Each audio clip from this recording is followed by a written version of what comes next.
जिस पत्नी को अनपढ़ और गंवार कहकर 20 साल पहले धक्के मारकर घर से निकाल दिया था, आज उसी पत्नी को शहर के सबसे बड़े अनाथालय में अनाथ बच्चों के जूठे बर्तन धोते देख घमंड में चूर अरबपति फूट फूट कर रो पड़ा। नमस्कार दोस्तों, मैं हूं आपका दोस्त विवेक वर्मा और वर्मा स्टोरीज में आज मैं आपके लिए एक ऐसी कहानी लेकर आया हूं जो आपको यह सोचने पर मजबूर कर देगी कि जीवन में असली दौलत क्या होती है।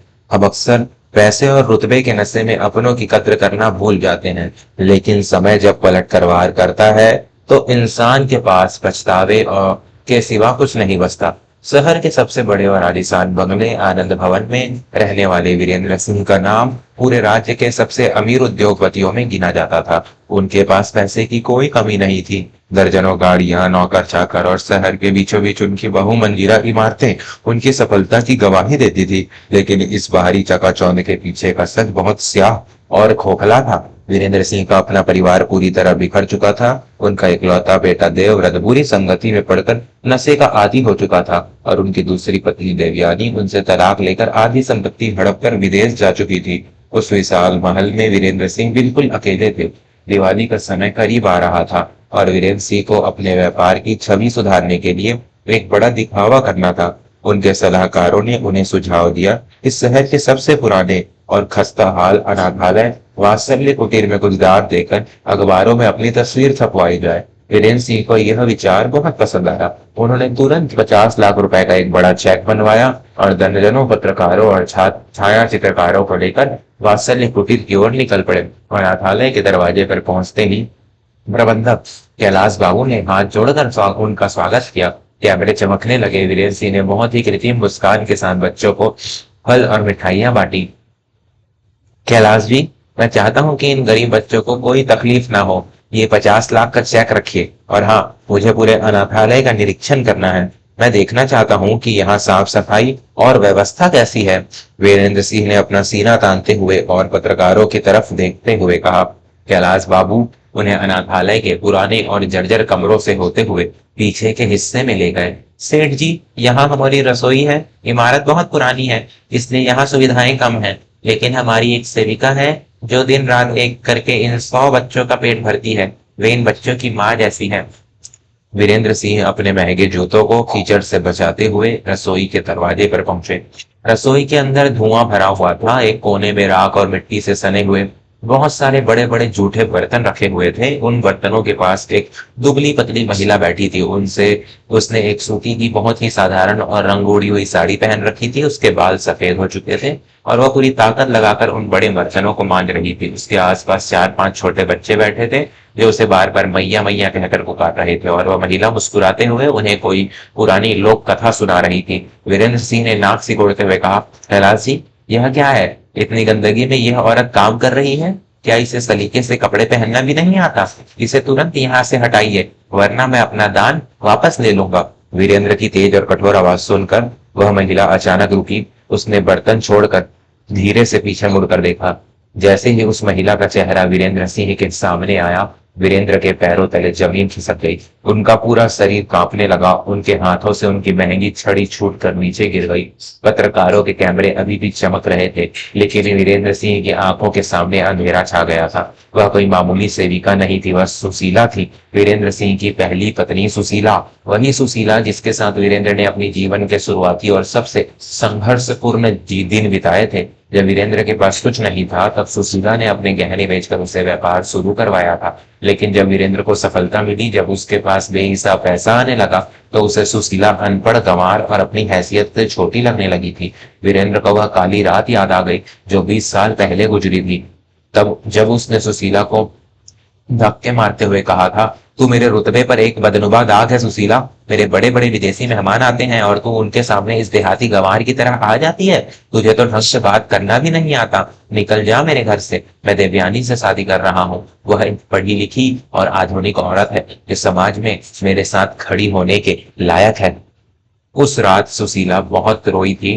उसने वीरेंद्र के पैर पकड़े थे, लेकिन दौलत के नशे में अंधे हो चुके वीरेंद्र ने उसे रात के अंधेरे में सड़क पर धक्के मारकर घर से निकाल दिया था और पीछे से दरवाजा बंद कर लिया था। आज 20 साल बाद वह सुशीला यहाँ इस अनाथालय में जूठे बर्तन धो रही थी। वीरेंद्र का अहंकार, उसका रुतबा, सब कुछ पल भर में टूटकर बिखर गया। उसने तुरंत पत्रकारों और कैलाश बाबू की तरफ मुड़कर कांपती आवाज में कहा, आप सब लोग बाहर जाइए। मुझे मुझे इस महिला से अकेले में कुछ पूछताछ करनी है। कैमरे बंद कर दीजिए। सभी लोग हैरान थे, लेकिन सेठ वीरेंद्र सिंह के आदेश को टालने की हिम्मत किसी में नहीं थी। जब रसोई में केवल वीरेंद्र और सुशीला रह गए, तो वीरेंद्र लड़खड़ाते कदमों से सुशीला के पास पहुंचा। सुशीला ने अपने हाथ पानी से धोए, अपने साड़ी के पल्लू से अपने हाथ पोंछे और बहुत ही शांत और स्थिर आंखों से वीरेंद्र को देखने लगी। उसकी आंखों में न कोई डर था, न कोई क्रोध और न ही कोई शिकायत।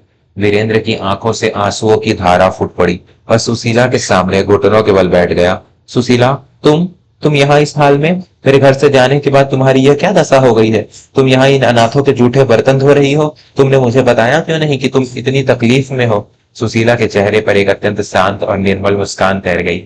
उसने बहुत ही ठहरी हुई आवाज में कहा, मैं किसी तकलीफ में नहीं हूँ वीरेंद्र जी।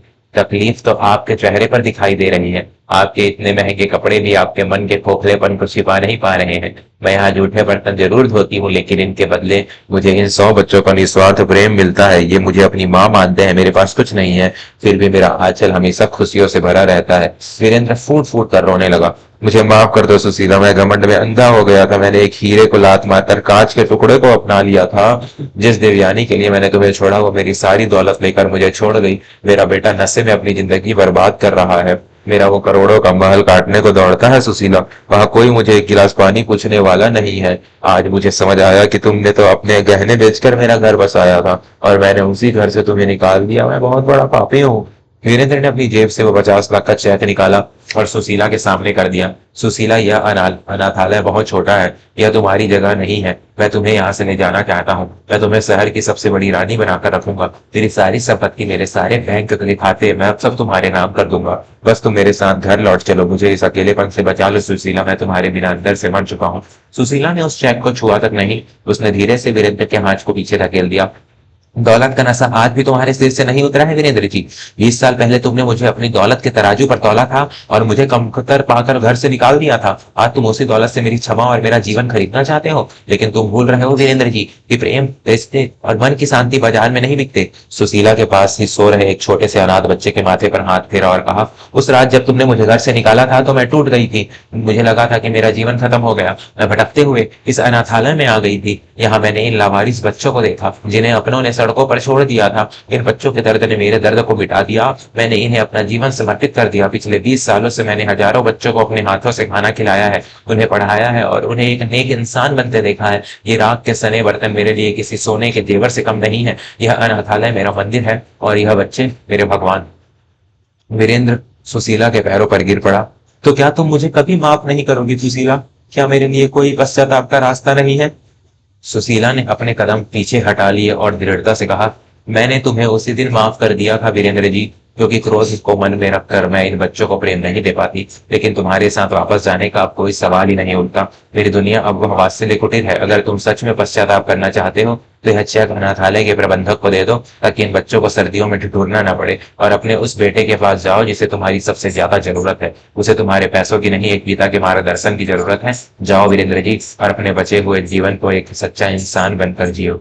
सुशीला मुड़ी और वापस अपने काम में लग गई। बच्चे फिर से उसे घेर कर खड़े हो गए। वीरेंद्र सिंह वहीं जमीन पर बैठा अपनी किस्मत पर रोता रहा। आज उसे उस दौलत से नफरत हो रही थी जिसके लिए उसने अपनी जिंदगी का सबसे अनमोल रिश्ता दांव पर लगा दिया था। वीरेंद्र सिंह ने अपने मैनेजर को बुलाया। वो 50 लाख का चेक अनाथालय को सौंपा और बिना किसी तस्वीर खिंचवाए, बिना किसी दिखावे के भारी कदमों से वहां से चला गया। उस दिन के बाद वीरेंद्र सिंह ने व्यापार की अंधी दौड़ छोड़ दी और अपना पूरा समय अपने बीमार बेटे को सुधारने और गरीबों की मुक्त रूप से मदद करने में लगा दिया। लेकिन उसके दिल के एक कोने में उसका पछतावा उम्र भर के लिए घर कर गया, जो उसे हर बार याद दिलाता था कि असली सुख पैसों में नहीं, अपनों के साथ में होता है। दोस्तों, वर्मा स्टोरीज की यह कहानी हमें यह कठोर सच्चाई सिखाती है कि सुंदरता, युवावस्था और दौलत ये सब ढल जाने वाली चीजें हैं। इंसान की सच्ची पूंजी उसका परिवार और वे लोग होते हैं जो बुरे वक्त में उसके साथ खड़े रहते हैं। कभी भी अपनी सफलता का अहंकार करके उन लोगों का अपमान मत कीजिए जिन्होंने आपके संघर्ष के दिनों में आपका साथ दिया हो, क्योंकि जब समय का चक्र घूमता है तो राजा को रंक बनने में देर नहीं लगती।